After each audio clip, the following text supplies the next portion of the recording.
میں خصوصیت کے ساتھ ان احباب سے مخاطب ہوں جو اہل بیت اطہار سے محبت کرنے والے ہیں، اہل بیت اطہار سے پیار کرتے ہیں، محبین اہل بیت ہیں۔ ان کی خدمت میں ایک حوالہ پیش کرتا ہوں حضرت ابو طالب کے ایمان کا۔ اس حوالے کو آپ ازبر کر لیں، اس کو دل و دماغ میں جگہ دیں۔ یہ کتاب ہے میرے سامنے، سیرت ابن ہشام۔ یہ 2 صدی ہجری کی کتاب ہے، آج سے تقریباً 1200-1300 سال پہلے کی لکھی گئی کتاب ہے، سیرت الرسول کی۔ السیرۃ النبویہ اس کا اصل نام ہے۔ اس کتاب کے اندر یہ روایت موجود ہے جو میں آپ کے سامنے پیش کروں گا حضرت ابو طالب کے ایمان کے حوالے سے، کہ آپ نے کلمہ پڑھا تھا، آپ مومن تھے۔ یہ روایت آپ سماعت فرمائیں۔ کتاب کا نام میں نے آپ کو بتا دیا ہے۔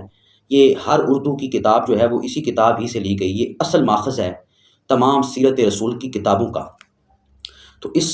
کتاب کے اندر یہ روایت ہے حضرت ابو طالب کے حوالے سے، فلما تقارب من ابی طالب الموت، جب ابو طالب کی موت کا وقت قریب آیا، قال نظر العباس الیہ، تو حضرت عباس بن عبد المطلب رضی اللہ تعالیٰ عنہ نے ان کی طرف دیکھا۔ یحرک شفتیہ، حضرت ابو طالب اپنے ہونٹوں کو ہلا رہے تھے، اپنے ہونٹوں کو حرکت دے رہے تھے، آپ کے ہونٹوں میں جنبش تھی۔ قال فاصغى الیہ باذنہ، حضرت ابو طالب کے منہ مبارک کے قریب حضرت عباس کہتے میں نے اپنے کان کیے۔ قال فقال یا ابن اخی، حضرت عباس نے گواہی دی رسول اللہ صلی اللہ علیہ وسلم کے سامنے کہ اے میرے بھائی کے بیٹے، واللہ لقد قال اخی الکلمۃ التی امرتہ ان یقولھا، اے میرے بھائی کے بیٹے، یا رسول اللہ صلی اللہ علیہ وآلہ وسلم، میں نے خود سنا اپنے کانوں سے کہ جس کلمے کا آپ میرے بھائی ابو طالب کو پڑھنے کا حکم دے رہے تھے، وہ کلمہ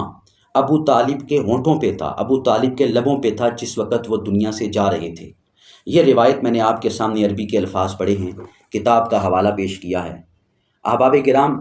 اگر دونوں طرف کے دلائل موجود ہیں، یعنی عدم ایمان پر بھی کچھ روایات موجود ہیں اور آپ کے ایمان پر بھی روایات موجود ہیں، تو میرا خیال ہے جو عدم ایمان کی روایات ہیں ان کی تعویل کی جا سکتی ہے، اور جو ایمان والی روایات ہیں محبت والا بندہ ان کو ہی لے گا۔ اور اس لیے کیونکہ عدم ایمان والی روایات کو اگر آپ لیں تو پوری امت مسلمہ کے علماء کا اس پر اتفاق ہے، نہ صرف امت مسلمہ کے علماء کا بلکہ تمام انسانیت کا۔ جو بھی انسان ذی شعور ذی علم سیرت رسول کا مطالعہ کرے گا اس کو یہ بات تسلیم کرنا پڑے گی کہ مکہ میں جو نبی پاک صلی اللہ علیہ وسلم کا سب سے بڑا سپورٹر تھا، محب صادق تھا، وہ جناب ابو طالب تھے۔ حضرت ابو طالب نبی پاک صلی اللہ علیہ وآلہ وسلم کا مکہ میں سب سے بڑا سہارا تھے، نبوت کے اعلان کے بعد بھی اور نبوت کے اعلان سے پہلے بھی۔ آپ کا عاشق رسول ہونا یہ تو ثابت ہے، اس کو تو اپنا بیگانہ سب مانتے ہیں، کوئی بندہ بھی اس سے انکار نہیں کر سکتا، چاہے وہ آپ کے ایمان کا قائل ہے یا آپ کے ایمان کا قائل نہیں ہے۔ جب یہ بات ثابت ہو گئی کہ آپ صلی اللہ علیہ وآلہ وسلم کی نسبت حضرت ابو طالب کے ساتھ اور حضرت ابو طالب کی نسبت آپ کے ساتھ بہت زیادہ گہری تھی، یعنی وہ اس طرح کہ ایک تو آپ کے چچا حضرت عبد المطلب کے بیٹے حضرت عبداللہ کے بھائی ہیں، اور دوسرا حضرت فاطمہ بنت عمر جو حضرت ابو طالب کی 6 ازواج میں سے زوجہ ہیں، آپ ان کے بیٹے ہیں۔ باقی چچا جو ہیں وہ باقیوں میں سے ہیں، باقی ازواج میں سے ہیں، لیکن حضرت ابو طالب جو ہیں یہ اور حضرت عبداللہ یہ دونوں ایک ماں کے بیٹے ہیں، یعنی اتنے قریبی رشتہ ہے۔ باقی چچاؤں کی بنسبت حضرت ابو طالب کا رشتہ رسول اللہ علیہ السلام سے زیادہ ہے، تو نبی پاک کی محبت بھی زیادہ تھی حضرت ابو طالب سے باقی چچاؤں کی بنسبت۔ یہ بات ثابت ہے، سفر و حضر میں حضرت ابو طالب کے ساتھ میرے آقا کریم صلی اللہ علیہ وسلم نے وقت گزارا، اور میں عرض کروں گا کہ نسبت مصطفیٰ کا ادب، احترام، تعظیم، توقیر تب ہی لازم آتی ہے جب آپ ان روایات کو لیں جن روایات میں حضرت ابو طالب کا مومن ہونا ثابت ہے، جن روایات سے حضرت ابو طالب کا کلمہ پڑھنا ثابت ہے۔ اگر کوئی بندہ اپنے آپ کو مومن بھی کہے اور نسبت مصطفیٰ کی تحقیر جن روایات سے لازم آتی ہے ان روایات کو لے اور حضرت ابو طالب کی جانب کفر کی نسبت کرے، تو انا للہ و انا الیہ راجعون۔ جو روایات حضرت ابو طالب کے عدم ایمان پر ہے، میں نے عرض کیا کہ ان کی تو تعویل کی گئی اہل علم نے، مثال کے طور پر جو بخاری کی روایت ہے، جناب سعید ابن مسیب کے دادا سے روایت ہے، حضرت جناب حزن سے روایت ہے، وہ فتح مکہ کے بعد مسلمان ہوئے، وہ تو حضرت ابو طالب کے وفات کے وقت وہ پاس موجود ہی نہیں تھے، وہ مرسل روایت ہے۔ اس کی اتنی اس روایت میں جان نہیں ہے کہ اس سے ہم رسول اللہ علیہ السلام کے چچا جان کو ہم کافر کہہ سکیں، استغفر اللہ الیاذ باللہ، جبکہ یہ روایت تو حضرت عباس راوی اس کے ہیں۔ تو اس لیے میری گزارش ہے کہ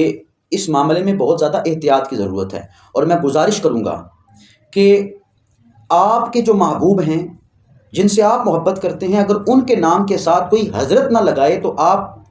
خفا ہو جاتے ہیں، آپ ناراض ہو جاتے ہیں، آپ جناب کہتے ہیں مقدمہ کریں گے، گستاخ ہے بندہ، گستاخی کرتا ہے۔ اور میرے بھائی، تم اپنے محبوبوں کے ناموں کے ساتھ حضرت نہ لگانے پر نالاں ہوتے ہو، اور نبی پاک کے چچا کی طرف کفر کی نسبت کرو گے، تو کیا ہم چپ کر کے بیٹھے رہیں گے؟ میں عرض کروں گا کہ کوئی بندہ بھی آپ کے محبین سادات، محبین اہل بیت آپ کے سامنے، آپ کی محفل میں، آپ کے گھر میں، آپ کے محلے میں، آپ کی مسجد میں، آپ کے سامنے کوئی بندہ بھی جناب حضرت ابو طالب کی طرف کفر کی نسبت کرے، اسے ٹوک دیں، اسے روک دیں، اسے کہیں آپ ایسا نہیں کہہ سکتے، یہ نسبت مصطفیٰ کی تحقیر ہے۔ حضرت ابو طالب کے بارے میں یا تو توقف کیا جائے، چپ، خاموشی، نہ ہی ان کو آپ مومن کہیں، نہ ہی کافر کہیں، اگر کہنا ہے تو مومن کہیں، یا تو خاموشی اختیار کی جائے، یا پھر ان کی طرف۔ اور میں عرض کروں کہ اس طرح تو آپ کہیں جی فلاں نے لکھا، فلاں نے لکھا، اور بھائی کتابوں کے اندر تو نبی پاک کے والدین کے بارے میں بھی لکھا ہوا ہے، استغفر اللہ الیاذ باللہ، ان کے بارے میں بھی کیا کیا بھانت بھانت کی بولیاں بولی جا رہی ہیں۔ تو اس لیے ادب کے دائرے میں رہتے ہوئے محبت اور عشق رسالت مآب اور ایمان کا تقاضا یہ ہے کہ ہم حضرت ابو طالب رضی اللہ تعالی عنہ کو صحابی تسلیم کریں، آپ کا ادب و احترام کریں۔ بڑے بڑے اکابرین نے آپ کے ایمان پر دلائل دیے، آپ کے ایمان پر بات کی ہے۔ باقی فطرت کبھی نہیں بدلتی، فطرت کبھی نہیں بدلتی جناب۔ جن لوگوں کی نظروں میں مسلمان ہے یزید، ان لوگوں نے تو کبھی بھی حضرت ابو طالب کو مسلمان نہیں کہنا، ٹھیک ہے جی۔ جن لوگوں کی نظروں میں مسلمان ہے یزید، ان لوگوں نے حضرت ابو طالب کے بارے میں کلمہ خیر ادا اپنی زبان سے نہیں کرنا۔ اللہ کریم ہمیں ادب اور عشق و محبت اہل بیت نصیب فرمائے۔